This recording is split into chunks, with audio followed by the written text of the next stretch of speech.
Savannah Guthrie became co-anchor of NBC's Today show in July 2012 and has helped keep the morning show at the top of the ratings ever since. While Guthrie sometimes reveals tidbits about herself on the show, she generally keeps it professional, preferring to probe or interview subjects' personal lives rather than revealing her own. So let's turn the tables on her and dive into the untold truth of this popular member of the press. Aussie born. Though she grew up in Arizona, Guthrie was born in Melbourne, Australia. Her family moved down under when her dad was transferred there for his job, but they were back stateside by the time Guthrie was 2 years old.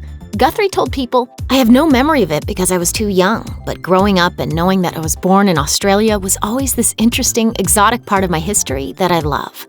In May 2015, she returned to her birthplace for the first time as part of Today's Mother's Day programming. Alongside her mom, Nancy Guthrie, Savannah took in the sights of the country, but also went on an emotional trip down memory lane, visiting her childhood home, as well as the hospital where she was born. Savannah said, "I think seeing the very place you were born is not something most people get to do or see. To get to go back with my mom, it's just really special." 4-year marriage. As of this video, Guthrie is married to consultant and PR guru Michael Feldman. They wed in March 2014 and have 2 children together. But what our audience might not know is that Guthrie was previously married to BBC News producer Mark Orchard. A National Enquirer story alleged that Guthrie came between Orchard and his first wife, reporter Anne Kornblut of the New York Times. Radar reported that Guthrie and Orchard's 2005 marriage began to unravel relatively quickly, citing divorce documents that stated they were living apart in Washington, D.C. by August 2008. The Hollywood Reporter said the split took place when Guthrie was working long, stressful hours as a White House correspondent for NBC News. Perhaps the drama surrounding her first marriage was the reason Guthrie and Feldman decided to keep their wedding a secret until after they walked down the aisle. Close to home. On November 29, 2017, Guthrie had to announce colleague Matt Lauer's termination from Today. Dear colleagues, on Monday night, we received a detailed complaint from a colleague about inappropriate sexual behavior in the workplace by Matt Lauer. Having only learned about his firing just hours before, Guthrie was clearly distraught about the situation. I'm heartbroken for Matt. He is my dear, dear friend and my partner, and he is beloved by many, many people here. That's not the first time Guthrie has been candid about her affection for Lauer. She surprised him on his 20th anniversary with Today by popping into the show even though she was on maternity leave at the time. Guthrie also tweeted about Lauer that day, calling him a class act, great friend, and once-in-a-generation talent. Those feelings are mutual. In a 2014 interview with Variety, Lauer said Guthrie directly contributed to him re-signing his Today contract, saying, "I love working with her. I'm having a good time. I love the direction the show is taking." Maternity leave. Though it was announced she would return from her 2017 maternity leave on March 3rd, Guthrie was back on the Today couch 4 days early, according to Page 6.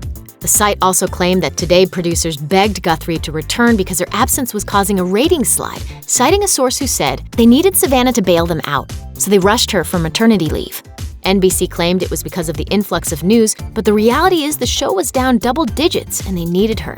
It was a surprising move for Guthrie, considering her feelings toward her first maternity leave, about which she said, "It's amazing and kind of transforming to give your mind and heart and your soul a break from the crazy, busy world and just be focused on something that's so simple and true and from the heart.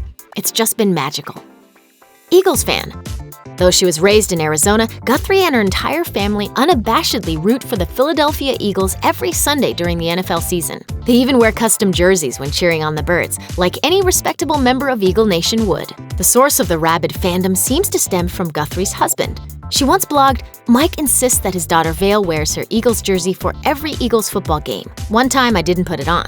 The Eagles lost. Mike said, she will wear that Eagles jersey from here on out, so I don't mess with it." She lost her father. During a 2016 Hollywood Reporter interview, Guthrie revealed that her father passed away from a heart attack while in Mexico as part of his job as a mining engineer. She was a teenager at the time. She said of the tragedy, "When you're 16, you think you're so grown up. But the first thing I thought was, we still need him."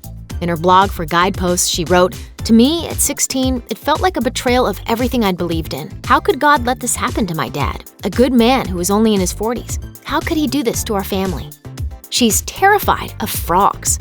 In a 2011 Today Show segment featuring a country fair, Guthrie revealed an unusual phobia. She's terrified of frogs. I didn't think it would be that big. According to HuffPost, she later bravely participated in a game of frog jumping, although she still refused to touch any of the frogs. A few years later, Ellen DeGeneres took full advantage of Guthrie's frog fright by tossing a fake frog onto her lap and then chasing her around the stage with it. It's not real, so this is a way to get over it. Well, that worked, obviously. Thanks for watching. Click the Nicki Swift icon to subscribe to our YouTube channel. Plus, check out all this cool stuff we know you'll love too.